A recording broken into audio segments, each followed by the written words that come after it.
Good morning students. Cyclotron हमने पढ़ा था, थोड़ा बहुत मैंने आपको बताया क्या होता है साइक्लोट्रॉन। इसमें सिद्धांत अपन ने पढ़ा था कि सिद्धांत में हम चुंबकीय क्षेत्र और विद्युत क्षेत्र यहाँ पर दोनों हम लगा रहे हैं। और विद्युत क्षेत्र का कार्य है भारी कण, धनावेशित भारी कण को त्वरित करना, और चुंबकीय क्षेत्र का कार्य है चुंबकीय क्षेत्र के कारण वह भारी कण जो है वो वृत्ताकार पथ में गति करता है, या चुंबकीय क्षेत्र आवेशित कण को वृत्ताकार पथ प्रदान करवाता है। ठीक है, तो दोनों के कार्य अलग अलग हो गए, यही इसका सिद्धांत है। ये मैंने आपको कल बता दिया था। यहाँ पर भी अपन ने देखा था कि ये दो चुंबक लग रहे हैं। इस चुंबक में चुंबकीय क्षेत्र की जो दिशा है वो N से S की ओर है, और यहाँ जो विद्युत क्षेत्र लगा है AC सोर्स लग रहा है, प्रत्यावर्ती धारा स्रोत, प्रत्यावर्ती स्रोत यहाँ पर लगा हुआ है, जो आधे चक्र के लिए धनात्मक और दूसरे आधे चक्र के लिए ऋणात्मक अपनी ध्रुवता को प्रत्येक आधे चक्र के बाद में बदल देती है, उसको अपन प्रत्यावर्ती धारा कहते हैं। तो यहाँ पर ये दो डीज लग रहे हैं, ये भी मैंने आपको बताए थे, इनको कहते हैं डीज। डी आकार के हैं ये, और व्यास की ओर से समांतर लग रहे हैं इस प्रकार से, जैसा कि आपको दिखाया हुआ है। और दोनों चुंबकीय क्षेत्र के बीच में डीज रखी हुई रहती है। ठीक है, और यहाँ पर देखिए एक छोटा सा छिद्र है। जो त्वरित धनावेशित कण हैं वो जब एकदम मैक्सिमम त्वरित हो जाते हैं, अधिकतम त्वरित हो जाते हैं, उनकी ऊर्जा एकदम मैक्सिमम हो जाती है, उस कंडीशन में वो यहाँ से निकाल लिए जाते हैं। ये नाभिक लक्ष्य है, यहाँ पर इनको इकट्ठा कर लिया जाता है। ठीक है, तो या इनको अन्य कार्य के लिए, जिस भी कार्य के लिए बनाया जाता है उस कार्य में इनका यूज किया जा सकता है।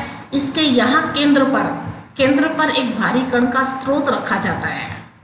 इन दोनों डीज के केंद्र पर यहाँ पर देखिए, जैसे मैं जहाँ मैंने डॉट लगा रखी है वहाँ पर भारी कण का स्रोत लगाए, जहाँ निरंतर भारी कण निकलते रहते हैं। ठीक है, और जो यहाँ से स्रोत से जो भारी कण निकलते हैं उनकी ऊर्जा मिनिमम होती है, कम से कम ऊर्जा होती है उनकी। ठीक है ना, और जब ये साइक्लोट्रॉन इसमें जब घूमते हैं, चुंबकीय क्षेत्र और विद्युत क्षेत्र में गति करते हैं, उसके पश्चात कुछ समय पश्चात उनकी ऊर्जा अधिकतम हो जाती है। तो यहाँ से मैं थोड़ा सा इसको पहले समझा दूं डायग्राम को। जो जो चीजें लग रही है वो आपको समझ में आ गया कि कौन कौन सी चीजें हमने लगाई है, क्यों लगाई है।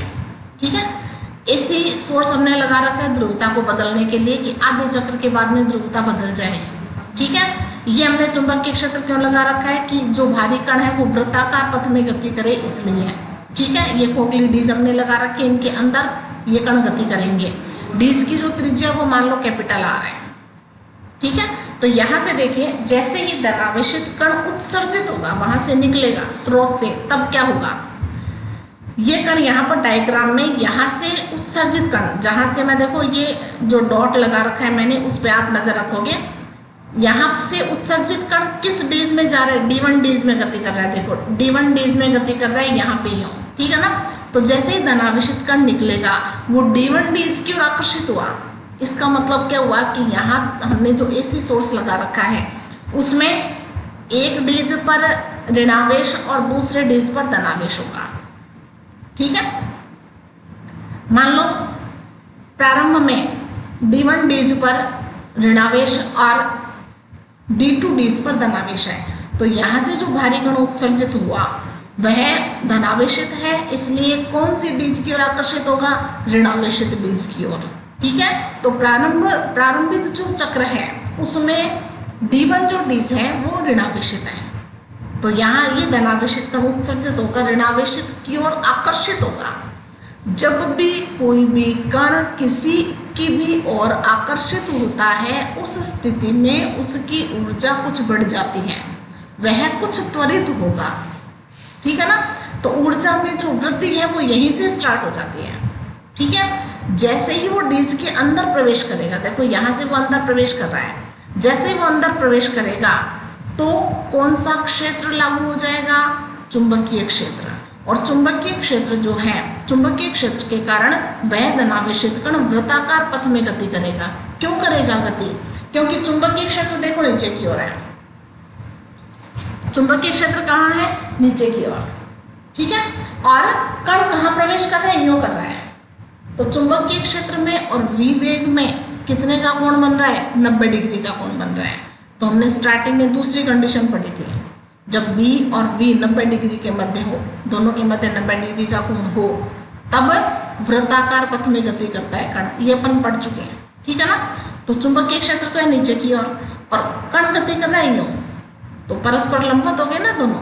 तो यहाँ से जैसे इसमें प्रवेश करेगा, उस कैसे पथ में गति करेगा, वृत्ताकार पथ में, ठीक है। ये वृत्ताकार पथ में घूमेगा यहाँ तक, आधे डीज में घूम चुका। जैसे ही आवेशित कण का आधा चक्र कंप्लीट होगा तो क्या होगा, जो डीज है दोनों, उनकी ध्रुवता बदल जाएगी। यही ऐसे स्रोत की विशेषता होती है कि हर आधे चक्र के पश्चात अपनी ध्रुवता को बदल लेता है। जैसे ही कण इस बिंदु पर यहाँ पहुंचेगा, आधा चक्र अपना कंप्लीट करेगा, तब क्या होगा, डीज D1 तो धनावेशित हो जाएगी और डीज D2 कैसी हो जाएगी, ऋणावेशित हो जाएगी। पहले D1 ऋणावेशित थी, D2 धनावेशित थी। अब D1 धनावेशित हो जाएगी, D2 ऋणावेशित हो जाएगी। बदल गया, जो धनावेशित था वो ऋणावेशित और जो ऋणावेशित था वो धनावेशित हो जाएगा। तब ये जो धनावेशित कण है, जो इसके अंदर आधा चक्र ले चुका, वो क्या करेगा, धनावेशित से तो प्रतिकर्षित होगा और D2 डीज जो कि ऋणावेशित हो चुकी है उसकी ओर आकर्षित होगा। तो इस बिंदु पर वापस वह त्वरित होगा, उसकी ऊर्जा में फिर थोड़ी वृद्धि होगी। ऊर्जा बढ़ी तो वेग बढ़ा, त्वरित हुआ। त्वरित होने का मतलब क्या हुआ, उसका वेग बढ़ता है, ठीक है।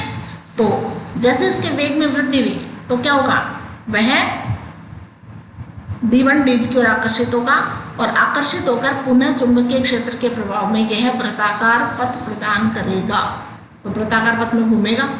अब आप थोड़ा सोचिए कि उसका वेग एक बार तो यहाँ बढ़ा, तो ये वृत्ताकार पथ में गति किया, फिर इसका वेग फिर बढ़ गया, तो क्या उसकी त्रिज्या वही रहेगी या बढ़ जाएगी। उसका वेग बढ़ा है, वेग बढ़ा है तो त्रिज्या वही रहेगी या बढ़ जाएगी। ये मैंने पीछे जिक्र किया था इसका, मैंने आपको बताया था कि जब वेग बढ़ेगा तो उसकी त्रिज्या भी बढ़ जाएगी। क्यों, क्योंकि आवर्तकाल नियत रहेगा। मैंने बताया था ना, आवर्तकाल जो है वो वेग पर और त्रिज्या पर निर्भर नहीं करता। तो ये बात क्लियर हो गई यहाँ पे, ठीक है ना। तो जैसे ही कण का वेग बढ़ा, उसकी त्रिज्या भी बढ़ेगी, तो ये थोड़ा बड़ा चक्र लेगा पहले की तुलना में। देखो ये वाला चक्र था ना, इसकी तुलना में ये वाला, इसकी त्रिज्या ज्यादा होगी, ये राउंड ज्यादा लेगा। क्लियर हो गई बात, समझ आ गई यहाँ पे। फिर जैसे इसने आधा चक्र यहाँ कंप्लीट किया, त्रिज्या थोड़ी बढ़ी, वेग बढ़ा तो त्रिज्या बढ़ी, लेकिन समय उतना ही लगेगा। जितने समय में इसने ये आधा चक्र कंप्लीट किया, उतने ही समय में ये वाला आधा चक्र भी कंप्लीट करेगा, ठीक है ना। आवर्तकाल समान रहेगा, ये बात ध्यान रखोगे। वेग बढ़ा तो त्रिज्या बढ़ेगी, ठीक है, बड़ा चक्र लेना पड़ेगा उसको। जैसे वो यहाँ पहुंचा, उसका फिर आधा चक्र कंप्लीट हो गया, तो फिर क्या होगा, एसी सोर्स क्या करेगा, फिर ध्रुवता बदल देगा। जब फिर ध्रुवता बदली तो D1 वापस ऋणावेशित और D2 वापस धनावेशित। तो धनावेशित से प्रतिकर्षित होके, तो प्रतिकर्षित होके बाकी वो कहाँ जाएगा, D1 की ओर, ठीक है। D1 की ओर आकर्षित होगा, D1 की ओर आकर्षित होगा तो क्या होगा, फिर त्वरित हुआ। इसका मतलब क्या हुआ, प्रत्येक आधे चक्र के पश्चात वह त्वरित होता है, उसकी ऊर्जा में परिवर्तन आता है। कितने चक्र बाद, आधे चक्र बाद। पूरे एक चक्र में 2 बार उसकी ऊर्जा बढ़ती है। क्लियर हो गई बात। तो ये प्रक्रिया चलती रहती है। जैसे जैसे वेग बढ़ेगा, यहाँ वेग बढ़ा, फिर उसने बड़ा चक्र लिया, फिर यहाँ वेग बढ़ा, फिर बड़ा चक्र लिया, फिर यहाँ वेग बढ़ा, फिर उसने बड़ा चक्र लिया, फिर वेग बढ़ेगा, फिर बड़ा चक्र लेगा। यूं करते करते, और कब तक वो अपनी त्रिज्या बढ़ाता रहेगा, जब तक उसकी त्रिज्या डीज की त्रिज्या के बराबर नहीं हो जाती। ये देखिए एंड में यहाँ से लास्ट अपन अगर पढ़े तो ये यूं गति करता हुआ यूं गति करता हुआ लास्ट वाला चक्र जो है वो डीज की मैक्सिमम त्रिज्या के बराबर हो जाएगा और यहाँ से फिर ये डीज के बिल्कुल किनारे पर ऐसा छिद्र होता है, क्योंकि डीज मैंने बताया ना पैक होती है, पूरी पैक है, ठीक है ना। अंदर से खोखली, बाहर बाउंड्री बनी रहती है केवल और डी आकार की बनी रहती है और उसके बिल्कुल किनारे पर ऐसा छिद्र होता है, ये छिद्र है। तो जैसे ही उसकी मैक्सिमम त्रिज्या हो जाएगी, डीज के बराबर उसकी त्रिज्या हो जाएगी, ये कण यहाँ से बाहर निकल जाएगा और जब ये धनावेशित कण यहाँ से बाहर निकलेगा तब उसकी ऊर्जा मैक्सिमम होगी, अधिकतम होगी। कब? जब डीज के बराबर त्रिज्या हो जाती है, small r is equal to capital R। तो ये प्रोसेस समझ में आ गया, ये प्रक्रिया समझ में आ गई, क्या कैसे कैसे गोल गोल घूम रहा है, ठीक है। एक बात यहाँ विशेष मैंने आपको फिर बता रही हूँ, मैं बताई थी आपको मैंने, आवर्तकाल नियत रहेगा। आवर्तकाल का मतलब होता है एक चक्कर में लगा समय। एक चक्कर में अगर 1 मिनट लगता है तो वो 1 मिनट ही लगेगा, चाहे चक्कर छोटा हो चाहे बड़ा। तो जैसे जैसे त्रिज्या बढ़ेगी, जैसे जैसे वेग बढ़ेगा, उसकी त्रिज्या भी बढ़ती जाएगी। तो ये मैं समझती हूँ कि ये डायग्राम आपके समझ में आ गया होगा। इसकी सिचुएशन मैंने आपको बता दी है, ऊपर चुंबक लग रहा है, नीचे चुंबक लग रहा है, ठीक है, दोनों अलग अलग चुंबक है। ऊपर हमने दूसरा चुंबक लगा रखा है, नीचे दूसरा चुंबक लगा रखा है, शक्तिशाली चुंबक है। बीच में प्लेट ऐसे रखी हुई है, ऐसे प्लेट रखी हुई है, ये डी आकार की है, 2D आकार की डीज, 2D आकार की जो डीज है वो यहाँ, ये जो डीज है ये ऐसे रखी हुई है, ऊपर चुंबक लग रहा है, नीचे चुंबक लग रहा है, ठीक है। और धनावेशित कण योग होता है ऐसे। क्लियर हो गया, समझ में आ गया सबके। अब अपन इसकी थ्योरी पढ़ते हैं, बनावट जो इसमें लिख रखी है। साइक्लोट्रॉन में डी आकार के धातु के 2 खोखले पात्र होते हैं जिन्हें हम डीज कहते हैं। ये एक दूसरे के आमने सामने रखे जाते हैं, व्यास की ओर से, व्यास की ओर से आमने सामने रखे जाते हैं। इनका संबंध उच्च आवृत्ति के प्रत्यावर्ती स्रोत से होता है, जिसके कारण इनके मध्य विद्युत क्षेत्र पाया जाता है। ये यहाँ पर ये दोनों डीज का संपर्क किससे है? उच्च आवृत्ति के इस स्रोत से है, जिससे इस विद्युत क्षेत्र उत्पन्न होता है।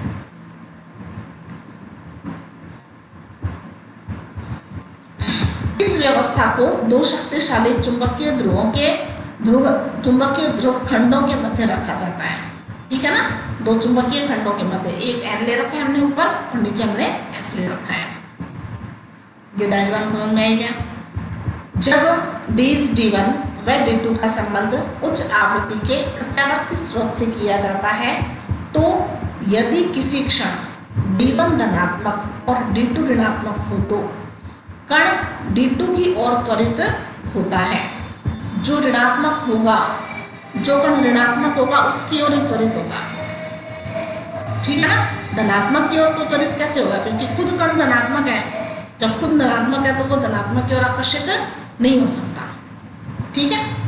वो ऋणात्मक की ओर आकर्षित होगा, आकर्षण बल विपरीत ध्रुवता पर लगेगा।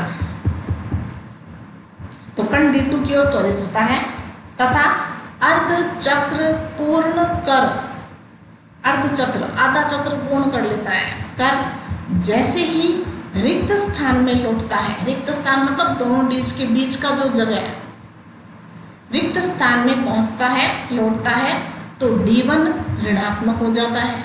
आधे चक्र के बाद मैंने बताया ना, ध्रुवता बदल जाएगी। जो ऋणात्मक था वो धनात्मक हो जाएगा और जो धनात्मक था वो ऋणात्मक हो जाएगा। और कण D1 की ओर त्वरित होता है। और ऋणात्मक कौन हो गया? D1 ऋणात्मक हो गया तो कण किसकी ओर त्वरित होगा? D1 की ओर। तथा यह पुनः अर्धचक्र पूर्ण कर रिक्त स्थान पर पहुंचता है।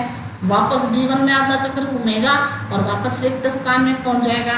आधा चक्र उसको प्रदान कौन करेगा? चुंबकीय क्षेत्र।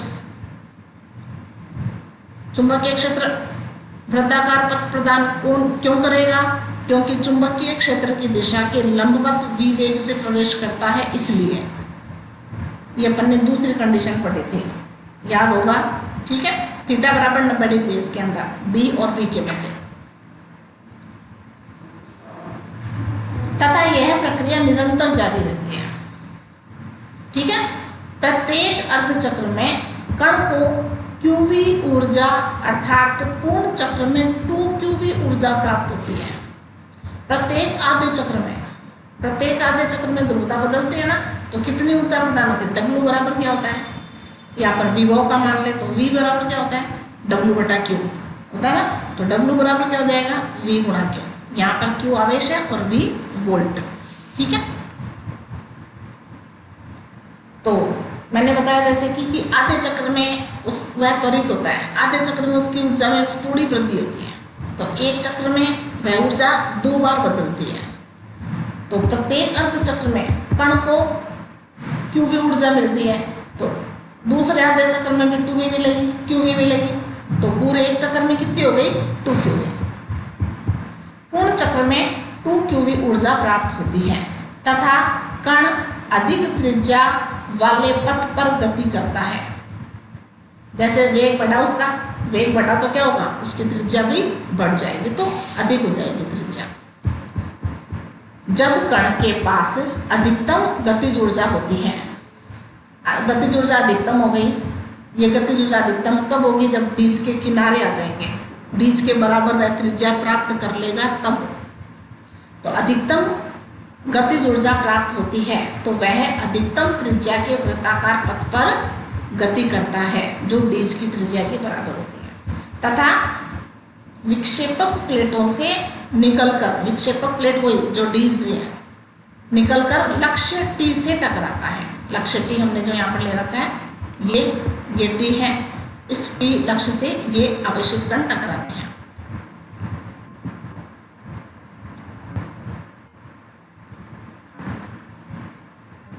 यहाँ पर देखिए, ये D1 और ये D2 किसी क्षण, सबसे पहले अपन अगर ले तो ये ऋणात्मक है, D2 धनात्मक है। ये हमने एसी सोर्स लगा रखा है, एसी सोर्स का ऋणात्मक सिरा D1 से, तो ये ऋणावेशित हो जाएगा। ये धन सिरा है तो ये धनात्मक हो जाएगा। ये धनावेशित कण जो है वो किसकी ओर आकर्षित होगा? ऋणावेशित की ओर, तो त्वरित होगा। ये त्वरित होकर कहाँ पहुंचेगा? D1 में। D1 में आधा चक्र कंप्लीट किया इसने, ठीक है। आधा चक्र जब कंप्लीट कर लेगा तो इसकी ध्रुवता क्या हो जाएगी? आधे चक्र में बदल जाएगी। प्रत्यावर्ती धारा की ध्रुवता आधे चक्र बाद बदल जाती है। ये प्रत्यावर्ती जनित्र अपन ने पढ़ा था, जनरेटर पढ़ा था 10th में, पढ़ा था ना, तो उसी में हमने पढ़ा था कि ये देखो ध्रुवता बदल गई, जो प्लस था वो माइनस बन जाएगा, जो माइनस था वो प्लस बन जाएगा, चेंज हो गई ध्रुवता। तो इसने आधा चक्र कंप्लीट कर लिया था यहाँ पे। अब जैसे ये धनावेशित होगा तो ये धनावेशित कहाँ पहुंचेगा? कहाँ आकर्षित होगा? कहाँ त्वरित होगा? D1 की ओर, ठीक है। तो ये D1 की ओर आकर्षित होता है। तो एक बार तो त्वरित यहाँ हुआ और दूसरी बार त्वरित यहाँ हुआ, तो एक चक्कर में कितनी बार त्वरित हुआ? 2 बार। 2 बार उसकी ऊर्जा बढ़ी। एक बार में ऊर्जा कितनी बढ़ती है? QV, तो 2 बार में कितनी बढ़ेगी? 2 QV। तो एक पूरे चक्र में 2 QV ऊर्जा में वृद्धि होती है। ये देखो T/2 समय पश्चात, मतलब आधे चक्र के पश्चात, आधा आवर्तकाल। तो ये डायग्राम क्लियर हो गया? दोनों चित्र आपके समझ में आ गए होंगे। थ्योरी जैसा कि मैंने आपको समझाया था आप अपनी भाषा में भी लिख सकते हो। उसके बाद गणितीय विश्लेषण, कुछ इसमें फॉर्मूले हैं, फॉर्मूले वही हैं जो अपन पहले पढ़ चुके थे, दोबारा देख लेते हैं। mv²/r, जब कोई भी कण वृत्ताकार पथ में गति करता है तो एक अभिकेंद्रीय बल लगता है। ये अपन बहुत पुराना हमारा फंडा है, ये हम पहले पढ़ चुके, 11वीं क्लास में अपन ने पढ़ा था। अभिकेंद्रीय बल अकेला नहीं लगता, वह अन्य बल द्वारा प्रदान किया जाता है, ठीक है। वो अन्य बल कौन सा है? लॉरेंज बल, जो चुंबकीय बल है, ये वाला QV भी यहाँ पर अधिकतम होगा। क्यों होगा? क्योंकि B और V के मध्य थीटा 90 डिग्री है, इसलिए। तो ये समझ में आ गया। ये अपन पीछे भी पढ़ चुके थे, वहाँ पढ़ा था अपन ने।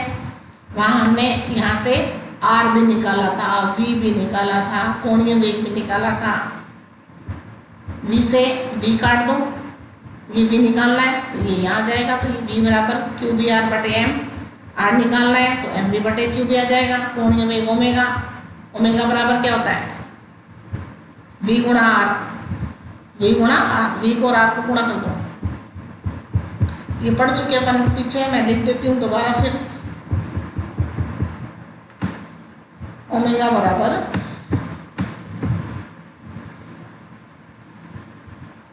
v upon are.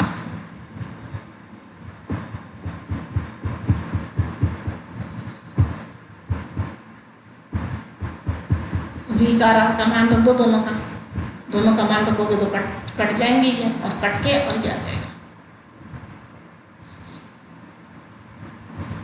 ठीक है, आ गया समझ में ये?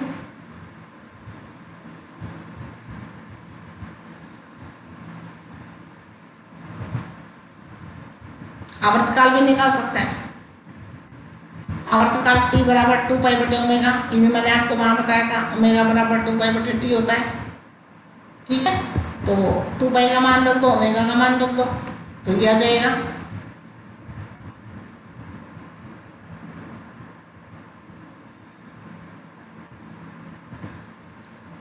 और आवृत्ति 1 बटे आवर्तकाल होता है, तो इसको पलट दो, ये पलट जाएगा, क्यू भी ऊपर चला जाएगा और 2 पाई एम नीचे आ जाएगा, तो ये आवृत्ति हो गई। अधिकतम गतिज ऊर्जा, मैक्सिमम गतिज ऊर्जा 1/2 mv स्क्वायर। गतिज ऊर्जा क्या होती है, 1/2 mv स्क्वायर होती है ना, तो वेग भी अधिकतम होगा तभी ऊर्जा अधिकतम होगी। v की जगह v का मान लगा दो, ये वाला क्यू बी आर बटे एम, क्यू बी आर बटे एम, तीनों चारों का स्क्वायर लगा दिया। क्यों, क्योंकि यहाँ v स्क्वायर है इसलिए।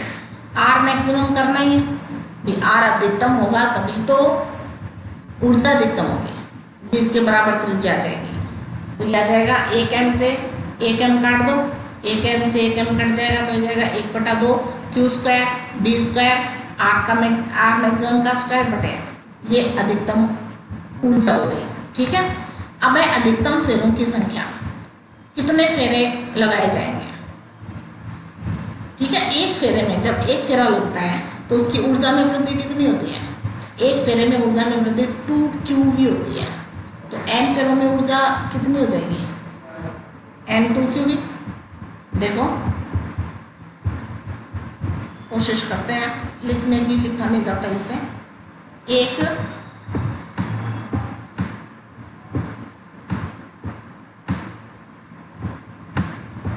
फेरे में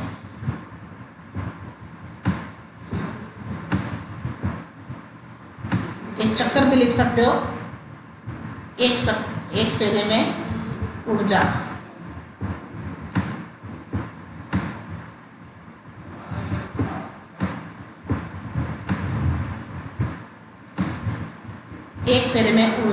बराबर कितनी होती है, 2qv। तो n में कितनी जाएगी, n फेरों में, n फेरों में ऊर्जा बराबर 2qv गुणा n। ये n फेरे मैक्सिमम फेरे, और ये ऊर्जा किसके बराबर होगी, अधिकतम ऊर्जा के बराबर। ठीक है, तो एक चक्कर में ऊर्जा में वृद्धि 2qv होती है, तो n फेरों में 2qv गुणा n हो जाएगी और वो अधिकतम होगी। ठीक है, तो यहाँ ये आ गया आपके पास में, और यहाँ पर अपन मान रख देंगे ये मैक्सिमम का, ये वाला मान हमने यहाँ रख दिया, तो ये इधर नीचे भाग लगा दो, इसका 2qv का भाग लगा दो नीचे, 2qv, तो ये 4 हो जाएंगे, q से q कट जाएगा एक, तो 1/4 q B square R maximum का स्क्वायर और एम वी। ठीक है, यहाँ पर ये v वेग नहीं है, ये v विभव है, ये ध्यान रखोगे। यहाँ ये v क्या है, विभव। साइक्लोट्रॉन की सीमाएं तथा सीमा बंधन। साइक्लोट्रॉन की सीमा, मुख्य चीज क्या है इसमें, मुख्य बात क्या है, मुख्य बात ये है कि ध्रुवता परिवर्तित होती है। ध्रुवता परिवर्तित होती है तो पहली बात तो ये कि आवेशित जो कण होगा वही घूमेगा। अगर कण आवेशित नहीं होगा तो वो नहीं घूमेगा, क्योंकि आवेशित, जैसे मान लो उदासीन कण है, तो अपन न्यूट्रॉन की बात करते हैं। न्यूट्रॉन उदासीन होता है, विद्युत उदासीन है। अब जब कण विद्युत उदासीन है तो न तो प्लस की ओर आकर्षित होगा न माइनस की ओर। उसको आकर्षण का पता ही नहीं क्या आकर्षण होता है, क्योंकि खुद के पास आवेश ही नहीं है। ठीक है ना, तो वो कण आवेशित नहीं है, इसलिए वह आकर्षित भी नहीं होगा, तो त्वरित भी नहीं होगा। तो न्यूट्रॉन तो वैसे यहाँ पर इसके द्वारा, साइक्लोट्रॉन के द्वारा न्यूट्रॉन को त्वरित नहीं किया जा सकता, या आवेश रहित कणों को त्वरित नहीं किया जा सकता। दूसरी बात आती है हल्के कण, जैसे मान लो इलेक्ट्रॉन है, ऋणावेशित कण है, वो ऋणावेशित तो है, ऋणावेशित है तो वो आकर्षित हो सकता है धनावेशित की ओर, लेकिन उसका द्रव्यमान बहुत कम होता है, अति अल्प होता है द्रव्यमान। ठीक है ना, इसलिए इसके माध्यम से इसको त्वरित नहीं करवाया जा सकता। तो इसकी सीमा क्या है कि केवल भारी कण जो धनावेशित कण है, अल्फा कण है, प्रोटॉन है, अल्फा कण है, केवल उनको त्वरित करवाया जा सकता है। तो साइक्लोट्रॉन से केवल भारी धनावेशित कणों को ही त्वरित किया जा सकता है। ठीक है ना, जैसे प्रोटॉन है, अल्फा कण आदि। हल्के ऋणावेशित कणों जैसे इलेक्ट्रॉन आदि को त्वरित नहीं किया जा सकता, क्योंकि इनका द्रव्यमान अपेक्षीय रूप से परिवर्तित होता है। द्रव्यमान परिवर्तित भी होता है और द्रव्यमान बहुत कम भी होता है। साइक्लोट्रॉन के उपयोग नाभिकीय संरचना ज्ञात करने में, नए पदार्थों को संश्लेषित करने में, रेडियोएक्टिव पदार्थों को उत्पन्न करने में एवं उनसे उपचार में। रेडियोएक्टिव पदार्थ जो होते हैं उनसे उपचार होता है, तो उनसे अपन उपचार करें, उसमें त्वरित प्रोटॉन की आवश्यकता होती है, और त्वरित प्रोटॉन से नए पदार्थ का विश्लेषण हो सकता है। नए पदार्थ की खोज हुई है, उसमें कौन कौन सी चीज़ें हैं, कौन कौन सी उसमें किरणें बनती हैं। अगर किसी भी भारी पदार्थ पर हम किसी भी त्वरित प्रोटॉन का प्रहार करें, अल्फा कणों का प्रहार, ये अपन ने रदरफोर्ड प्रकीर्णन आपने पढ़ा है, रदरफोर्ड प्रकीर्णन पढ़ रखा है ना, उसमें अल्फा कणों को त्वरित किया जाता है, त्वरित अल्फा कणों का प्रहार किया जाता है सोने की पन्नी पर किया जाता है ना। तो सोने की पन्नी में परमाणु, हमने नाभिक की संरचना देखी, हमने परमाणु की संरचना देखी, तो परमाणु की संरचना के लिए किसकी आवश्यकता हुई थी? त्वरित अल्फा कणों की। तो त्वरित अल्फा कण कहाँ से है? वो साइक्लोट्रॉन से है, साइक्लोट्रॉन से उनको त्वरित करवाया गया था। ठीक है ना, तो नाभिक की संरचना, किसी परमाणु की संरचना, नए पदार्थ का विश्लेषण करना, अल्फा कण का प्रहार करें तो क्या परिवर्तन होगा, कौन सी उसमें अन्य विकिरणें निकलेंगी, उनका अध्ययन करना, तो उनमें इनका उपयोग किया जाता है।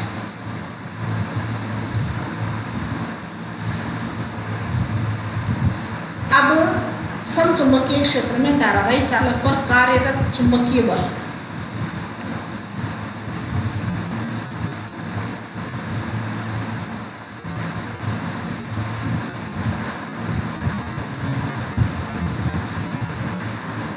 ये भी छोटा सा डेरिवेशन है।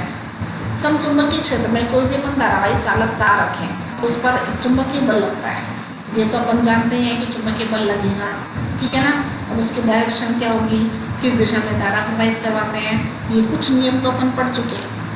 कुछ क्या, बहुत सारे नियम अपन ने पढ़ लिए। जैसे चालक तार में ऊपर की तरफ धारा प्रवाहित हो रही है तो मुड़ी में अंगुलियां चुंबकीय क्षेत्र को व्यक्त करती हैं। एक अपन ने ये नियम पढ़ा था ना, ये चुंबकीय क्षेत्र की दिशा को व्यक्त करता है, ये वेग v को प्रदर्शित करता है, तो बल कहाँ लगेगा? ऊपर की ओर लगेगा, ठीक है ना। F बराबर QV भी अपन ने पढ़ा था ना। तो ऐसे ही कुछ नियमों का उपयोग करके और हम ये देखेंगे कि किसी भी चालक तार पर किस दिशा में बल लगेगा। अभी तक अपन ने पढ़ा आवेशित कण पर, मिक्स मत करना एक दूसरे टॉपिक को। हमने पीछे जो पढ़ा वो हमने पढ़ा किसी कण पर, हमने तार नहीं लिया था, हमने कोई धारावाही चालक नहीं लिया था, केवल आवेशित कण पर कहाँ बल लगेगा वो सरल रेखा में गति करेगा, या वो वृत्ताकार पथ में गति करेगा, या वो कुंडलिनी नुमा पथ में गति करेगा। वो एक कण था केवल, ठीक है। अब अपन धारावाही चालक तार लेते हैं, तो धारावाही चालक तार को अगर अपन किसी समचुंबकीय क्षेत्र में रखते हैं तो उस पर किस दिशा में बल लगेगा, उसके बारे में कल पढ़ेंगे। तो आज के लिए इतना काफ़ी है। वीडियो रोजाना देखें, मैं ये बार बार कहती हूँ। धन्यवाद।